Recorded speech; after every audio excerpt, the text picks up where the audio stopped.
далі. Паромоті, життячко, жовтє, колос похилив. Що Олечки Миколаївни голос змінив.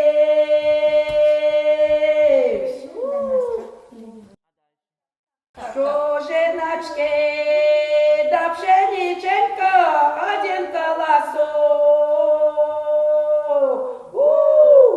Що Олечки да Іваночка один голосок.